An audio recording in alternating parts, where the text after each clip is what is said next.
Hi hello ನಮಸ್ಕಾರ. ನಿಮ್ಮ ಲತಾ ಇನ್ನೊಂದು ವ್ಲಾಗ್ ಜೊತೆಗೆ ಬಂದಿದ್ದೀನಿ. ಈ ಕೋಳಿನ ನೋಡಿದ್ರೆ ನಮಗೆ ಚೈಲ್ಡ್ಹುಡ್ ಎಲ್ಲ ನೆನಪಾಗುತ್ತೆ.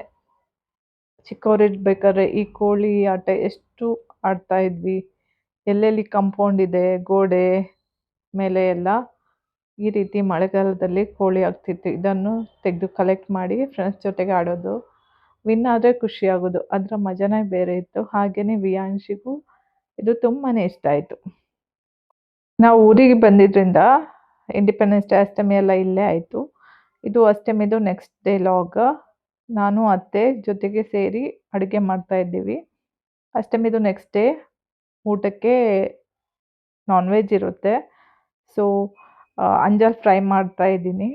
ನೋಡಿದ್ರೇ ಆಸೆ ಆಗ್ತಾ ಇದೆ. ಅಂಜಲ್ ಫ್ರೈ ಮಾಡಬೇಕಾದ್ರೆ ತಿನ್ನುವ ಅಂತ ಆಸೆ ಆಗ್ತಾ ಇತ್ತು.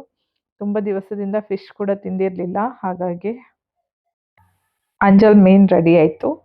ನಂತರ ಕೋಳಿ ಸಾರು, ಅದರ ಜೊತೆಗೆ ಅತ್ತೆ ಚಿಕನ್ ಸುಕ್ಕ ಮಾಡಿದರು. ಮಂಗಳೂರಿದು ಫೇಮಸ್ ಇದು ಚಿಕನ್ ಸುಕ್ಕ. ಫಸ್ಟಿಗೆ ಅಜ್ಜಿಗೆ ಊಟ ಕೊಟ್ಟು ಆಮೇಲೆ ನಾವೆಲ್ಲ ಊಟಕ್ಕೆ ಕೂತ್ಕೊಂಡ್ವಿ. ಇದು ಕೊಟ್ಟಿಗೆ. ಇದನ್ನು ಹಲಸಿನೆಲೆಯಿಂದ ಕಟ್ಟಿ ಮಾಡ್ತಾರೆ.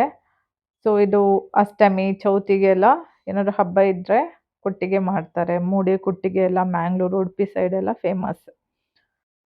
ನಾವು ಅಷ್ಟಮಿಗೆ ಈ ರೀತಿನೇ ಎಲ್ಲರೂ ಜೊತೆಗೆ ಸೇರಿ ವೆಜ್ ಊಟ ಮಾಡ್ತೀವಿ. ಅಷ್ಟಮಿದು ನೆಕ್ಸ್ಟ್ ಡೇ ನಾನ್ ವೆಜ್ ಊಟ ಇರುತ್ತೆ. ಪ್ರಮಿತಾ ಕೂಡ ಆಫೀಸಿಂದ ಬಂದಳು. ಸೊ ಎಲ್ಲರ ಜೊತೆಗೆ ಸೇರಿ ಊಟ ಮಾಡಿದ್ವಿ. ತುಂಬ ಖುಷಿ ಆಯಿತು ಒಟ್ಟಿಗೆ ಊಟ ಮಾಡಿ.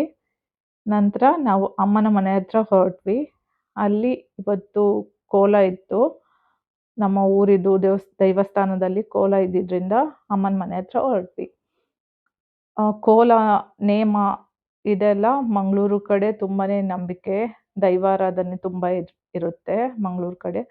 ಹಾಗಾಗಿ ಕೋಲ ನೇಮೋತ್ಸವ ಎಲ್ಲ ವರ್ಷಕ್ಕೊಮ್ಮೆ ಆಗ್ತಾ ಇರುತ್ತೆ. ದೇವಸ್ಥಾನದಲ್ಲಿ ಆಗಿರ್ಬೋದು, ಕುಟುಂಬದ ಮನೆಯಲ್ಲಿ ಆಗಿರ್ಬೋದು.